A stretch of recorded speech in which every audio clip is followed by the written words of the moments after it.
প্রিয় প্রাণ সমে চির ভক্ত জনে চির শান্তি বিধায়ক প্রেম পরাম জপ পূজনহীন জনে চরতাম ভজমে রসনে কলনাং ললনাম।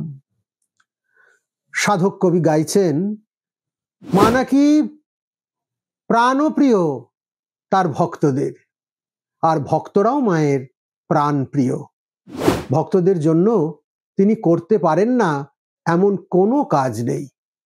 আর সেই জন্যই বোধহয় তন্ত্র সাধনার এই গভীর রহস্যাবৃত সাধন প্রান্তরে একটি অভিনব অমাবস্যার জপ, পূজা, অর্চন এবং প্রয়োগের মা প্রবর্তন করেছিলেন।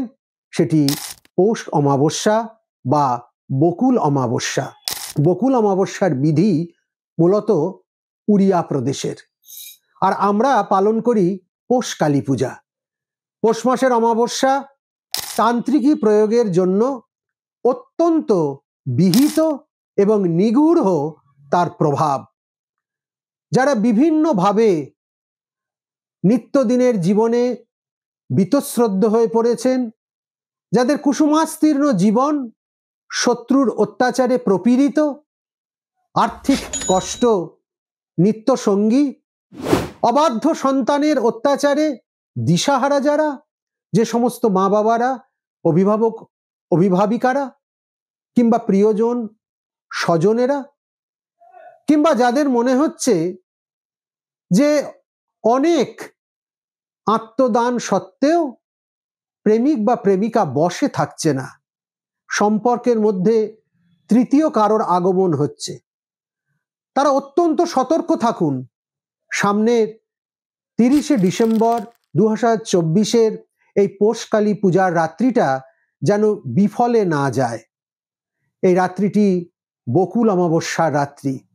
বকুল ফুল যেমন একটা একটা করে চয়ন করা যায় না, গাছের নিচে ঝরে পড়ে যেসব বকুল তাদেরকেই আঁচল ভরে কুলিয়ে এনে দেবতার চরণে অর্পণ করতে হয়, ঠিক তেমনি এই অমাবস্যাটা বৃন্দ অমাবস্যা বলে পরিচিত। অর্থাৎ সমবেত প্রার্থনার মধ্যে দিয়ে এই অমাবস্যায় আপন সমস্যা, আত্মসুখ কিংবা সমস্যা উত্তরণের পথ খুঁজে নিতে হয়। এই বৃন্দ সাধনা ভারতবর্ষের সনাতন সাধনার একটি প্রাচীন রীতি। তার থেকেও আরো বলা ভালো যে প্রাগার্য যুগের যে সংঘবদ্ধ সাধন রীতি ছিল, এক একটা নরগোষ্ঠী একত্রিত হয়ে সমবেত ভাবে নিরবয় পাথর, বৃক্ষ, নদী বা প্রান্তরে তাদের উপাস্যকে সন্তুষ্ট করার চেষ্টা করত। সেই সংঘবদ্ধ সাধনাই পরবর্তীকালে বৃন্দ সাধনা এবং আরো পরবর্তীকালে এই বকুল অমাবস্যাকে প্রেরিত করেছে। বকুল অমাবস্যায় তাই নিশ্চিতভাবে আপনারা আসুন কোনো মাতৃসঙ্গে, বিশেষ করে ব্রহ্মময়ী কালীবাড়ি প্রাঙ্গণে, যেখানে যথাশাস্ত্র তন্ত্র বিধি মেনে বীরাচারে মায়ের পূজা অনুষ্ঠিত হয়। এদিন ব্রহ্মময়ী কালীবাড়িতে বীরাচারী মতে পঞ্চমকার প্রয়োগের মধ্যে দিয়ে পঞ্চমুণ্ডির আসনে দেবী চিৎশক্তি পরায়ণা পরাৎপরা সর্বরাজ চক্রেশ্বরী মা ব্রহ্মময়ীর উপাসনা হবে। বলি, হোম, পূজা এবং নবগ্রহের দোষ শান্তি, বিভিন্ন ব্যক্তিগত সমস্যার সমাধান, দোষ কাটান, ভূতপ্রেতের প্রভাব থেকে রক্ষা করবার জন্য ডামর তন্ত্রের প্রয়োগ, কিংবা দাম্পত্য জীবন সুখী করে তোলবার জন্য বিভিন্ন চেটকের প্রয়োগ, লিঙ্গ চেটক, যোনি চেটক, কিংবা তার সঙ্গে সঙ্গে বিদ্যায় উন্নতি, ব্যবসায়িক বাধা দূর ইত্যাদির বিভিন্ন জটিল এবং কঠিন তন্ত্র প্রয়োগ ব্রহ্মময়ী কালীবাড়িতে অনুষ্ঠিত হবে। যারা যথাযথভাবে পথ দেখতে চান সমবেত প্রার্থনার মধ্যে দিয়ে দেবীকে সন্তুষ্ট করতে, তাদের জন্য কিন্তু এই দিনের সন্ধ্যাটা অত্যন্ত গুরুত্বপূর্ণ। যারা মনে করছেন যে আর্থিক সমস্যায় খুব পীড়িত হচ্ছেন, তারা লাল সুতোয় বেঁধে লাল মূলো দিয়ে মায়ের মন্দিরে পূজা দিন। লাল সুতোয় বাঁধা জোড়া লাল মূলো আপনার জীবনের সমস্ত আর্থিক কষ্টকে দূরীভূত করে দেবে। যারা মনে করছেন যে সন্তান আপনার বশে নেই, অবাধ্য সন্তানকে বশীভূত করতে পৈতের সুতো হলুদ মাখিয়ে সাদা মূলোর সঙ্গে 7 খের জড়িয়ে মন্দিরে পূজা দিন। দেখবেন একদম ম্যাজিকের মতো অবাধ্যজন আপনার বশীভূত হয়ে যাবে। সন্তান যে গতকাল পর্যন্ত আপনার কথা শুনছিল না, সে ধীরে ধীরে আবার তার পিতা, মাতা, স্বজন বা গুরুজনদের কথার অনুবর্তী হবে। নানান তন্ত্র প্রয়োগের মধ্যে দিয়ে পৌষ কালী পূজা অনুষ্ঠিত হবে ব্রহ্মময়ী কালীবাড়িতে। কি করে যোগাযোগ করবেন? দেখুন, স্ক্রলিংয়ে মন্দিরের সঙ্গে যোগাযোগ করবার নম্বরটি অনবরত যাচ্ছে। এই নম্বরে একটি ফোন আপনার জীবনের অনেক সমস্যা সমাধানের দিক নির্দেশ করতে পারে, পথ নির্দেশ করতে পারে।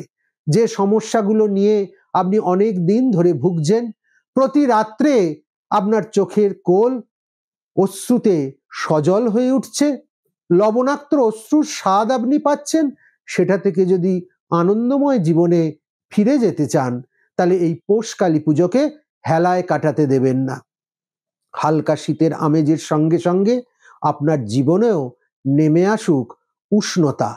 আপনার অনেক কষ্ট দুঃখ এই দেবী পরাৎপরা সর্বকামদাত্রী জগজ্জননী মা ব্রহ্মময়ীর কৃপা কটাক্ষে যেন হাসিতে সৌন্দর্যে ভরে ওঠে।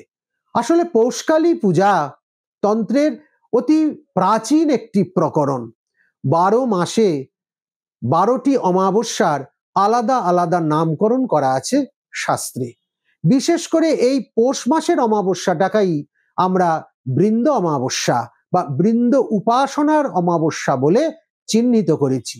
সুপ্রাচীনকালে এই দিন রাত্রেই শ্মশান প্রান্তে, গ্রামের উপান্তে, গুরুগৃহে, নির্জন ক্ষেত্রে ভৈরবী চক্রের অনুষ্ঠান বসত।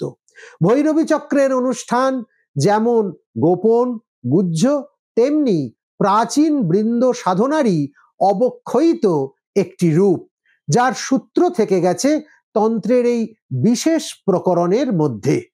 আসলে সমবেতভাবে যখন মানসিক শক্তিগুলি একই সঙ্গে একই কথা বলতে বা ভাবতে থাকে, তখন এমন একটা শক্তির আধান হয় যা মহত্তর শক্তিকে আমাদের অনুকূল করে তুলতে সাহায্য করে। তন্ত্রের এই সমস্ত স্পন্দনাত্মক যে ক্রিয়া, সেই ক্রিয়া এই শীতের সন্ধ্যায় নেমে আসে পৃথিবীর বুকে। পৃথ্বীতত্ত্বের সঙ্গে শীত তত্ত্ব, ঋতু তত্ত্ব মিলেমিশে গিয়ে মহাশক্তিকে জাগ্রত করে। অতএব তন্ত্রের এই দুর্লভ ক্ষণকে আপনারা হারাবেন না।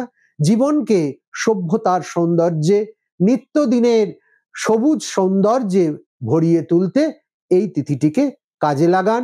নিচের দেওয়া স্ক্রলিংয়ের যোগাযোগের নম্বর আপনাকে সেই পথ দেখাবে। জয় মা ব্রহ্মময়ী। শান্তি শান্তি।